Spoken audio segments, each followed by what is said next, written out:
Hey everyone, how are we doing? My name is Tim Pongraz and this is Focus on Detailing. In today's video, I'm going to be working on a real head-turning classic. It's a thumper from the 70s that's in need of a bit of TLC.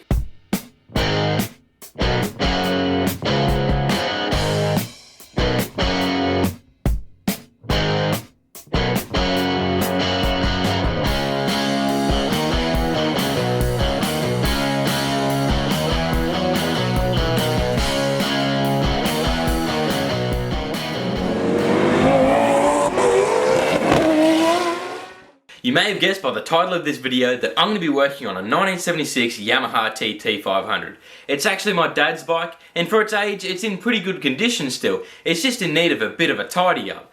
Now, rather than blabbering on about the bike, here's just a few clips of it before we get started.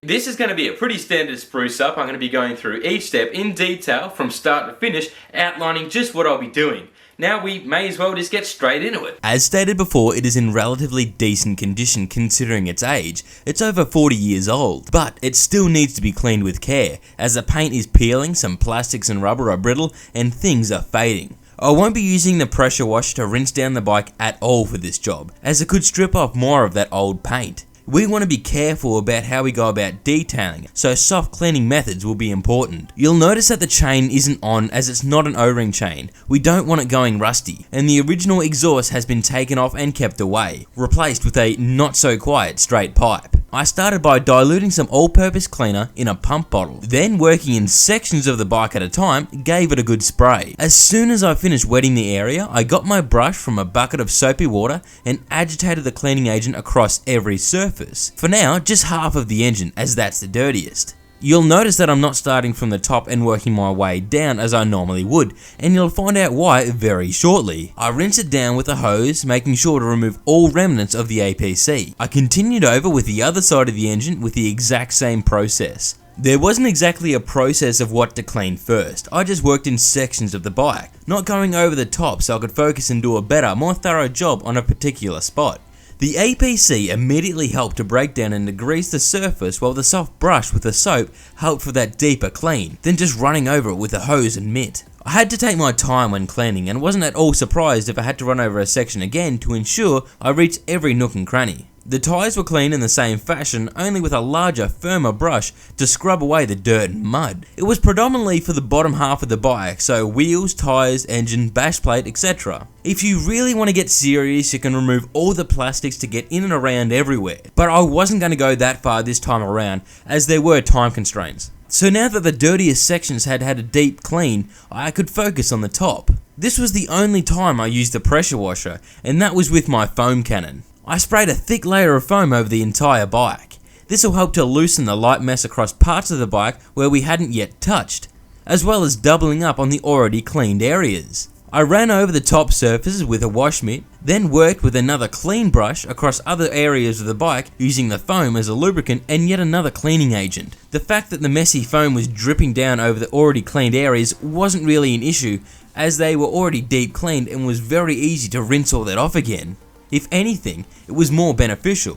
Once I was content, I followed up by rinsing down the bike, taking with it all the mess.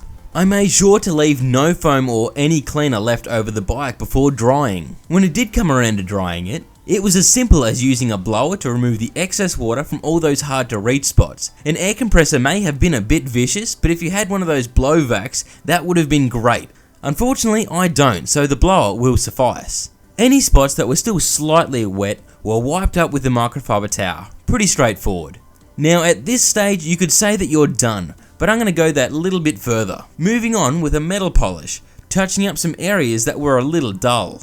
The forks got my attention straight away. I used a dedicated metal polish towel to apply it and then work it in, working in straight, side to side and even circular motions to remove a lot of the oxidation and bring life back to them. It's messy work as the black across the towel indicates just what you're removing. I followed up with a clean MF towel to buff to a nice clean finish. Thanks to this product from Bowden's Own, they're also protected now too. Speaking of protection, it's now time to cover the rest of the plastics and painted surfaces with a coating. I decided to go with CarPro Reload. It's a silica spray sealant that's hardy, adds gloss, and will help it stay looking cleaner for longer. It was as easy as spraying directly into an MF towel, wiping it across the surface, then buffing off with a separate plush MF towel. Now the very last step was to protect the rubber. That was all the covered cables, fork seals, other covers and so on. It was important to use a product that would help repel dust, and that's exactly what Jay Leno's Garage Tyre and Trim Care does. You'll notice that I won't be applying it to the tyres, simply as the glossy tyres isn't the look that we were after, just a nice clean and natural finish. This was the finished results after all the steps.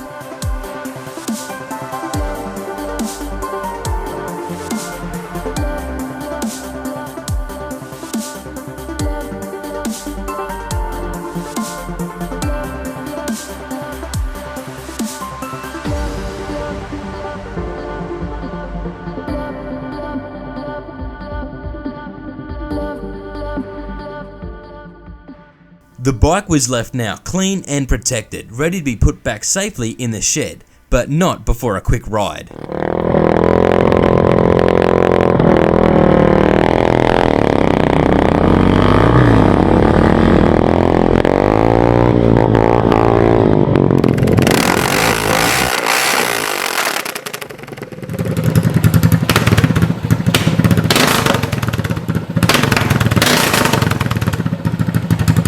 That's it for this video. I hope you all enjoyed it. Don't forget to check out some of my other uploads and I'll catch you all later.